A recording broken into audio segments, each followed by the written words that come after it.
What's going YouTube?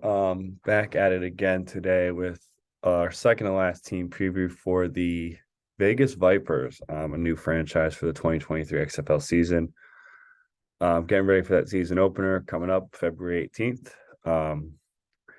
Before we get into the roster and showing you guys their team overall, I want to give a shout out again to XFL Analyst. This is their list, really great list of all the players, great Twitter follow. I'll be sure to link their account below, so be sure to follow them.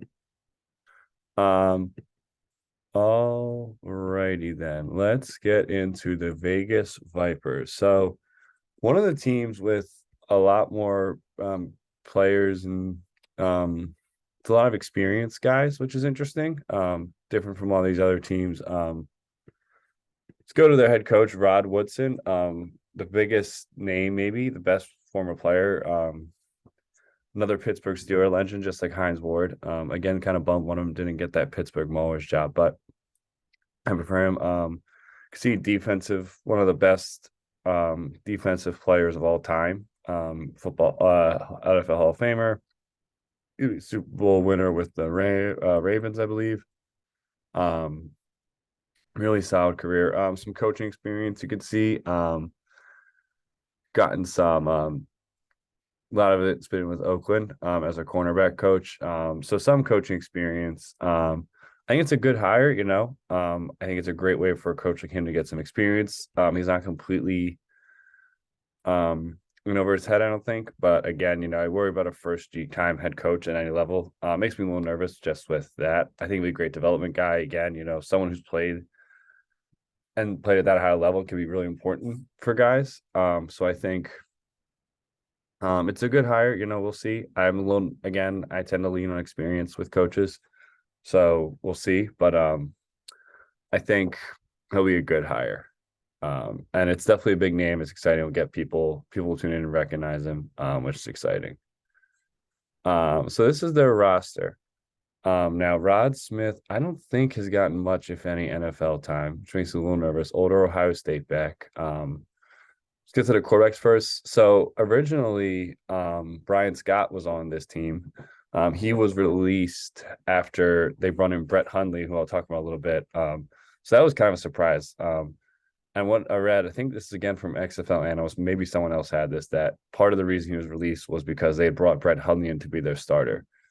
So Brett Hundley is a guy, he's played for a few teams. He started 9 games for the Packers. He's NFL stats, 9 TDs, 13 interceptions, 2 rushing touchdowns. So not horrendous. Nothing particularly special. I think it was one of the years Aaron Rodgers was hurt, so he stepped in and started. Could see some of his numbers there. Playing for the Packers. Hasn't stuck anywhere around. Not an amazing quarterback. I think it's a fine hire. Or fine signing, excuse me, not too old. You see he's only 29. He's got some NFL experience. So, he's drafted a while ago, he's still got time to develop. So I don't think it's the worst. I think it's interesting that it's so assumed that he'll be the starter over Luis Perez. I would bet almost anything that Luis Perez, I'm not sure, again, I haven't watched enough camp film. I bet Luis Perez starts at least one game for the purpose. I would say minimum. I would bet almost anything with their injury or eventually he becomes a starter. I just would not be shocked. Luis Perez played for the New York Guardians, New Jersey Generals, was on the LA Wildcats, I guess, during the offseason. Done big spring league guy, had a cup of coffee with the Rams in 2022. So yeah, I think he was USFL passing leader in terms of passer rating completion percentage. Another game manager. I think Brett Hundley will get this nod just because of NFL experience, but Luis Perez, I don't think he's going to love seeing on the bench, and I think he's probably better at this point, maybe not. But wouldn't shock me if Luis Perez ends up starting, so look out for that. At receiver, the biggest name is Martavis Bryant. Pretty big name. Drafted in the 4th round, played for Oklahoma State, Clemson. I thought Oklahoma State too. Did it again. You can see his career NFL stats: 145 catches, 18 touchdowns. Hasn't played in the NFL in a little while, but another big physical receiver. Wasn't a really athletic guy, but definitely is 6'4", 210. I like big receivers, as I mentioned. All these other guys a little smaller, but I think when you have a 6'4" target, and it's a really nice little security blanket. Tight end, offensive line, decent bit of experience of guys they brought into camp. Again, I'm not sure who's gonna make it, but they have three drafted guys in camp right now. Tony Garcia, I bet, ends up making the team, and one of these two guards, either Khalil McKenzie or Jamil Demby, or maybe both, probably both actually, end up making the team. So they have two guys with draft experience in camp, which I think is great. Um, DN, they have Robert Windsor, a Penn State guy from 2020. I don't think he played very much. You can see, 20 again, guys were drafted in 2020, unless you're like a superstar, or not, yeah, drafted in 2020, unless you're a superstar, you might have struggled. It's pretty easy to struggle. So who knows? This could be a good opportunity for him.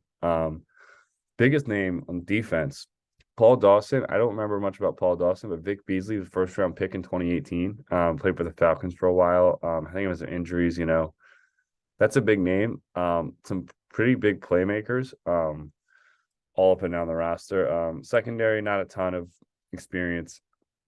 On some guys with cups of coffee, young guys, so that's exciting. The kicking, not a ton of experience. Michael Carasoza, kicked for the Michigan Panthers in the USFL. So again, I need to sit down and really look at all these teams, look at the divisions, for the playoff standings and all that. But I think this is another solid team. I think they'll be in the thick of it for the 2 seed. I don't think they're probably a 1 seed. I think their quarterback play just isn't going to be that good.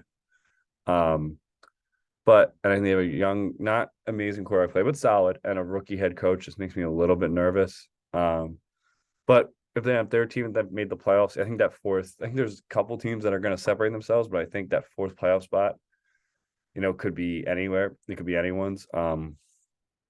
So I don't know. But yeah, I think they'll be fun to watch. I think Rod Woodson's good. It's good for him to get a head coaching opportunity.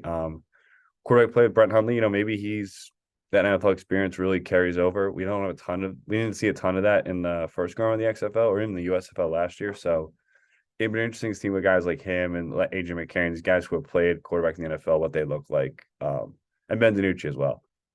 So yeah, that's my preview. One more team preview, and then that episode will also be my predictions for this season, in terms of standings, who I think is going to win the championship and all that. So thanks for watching. Be sure to like, comment, subscribe, and talk to you soon.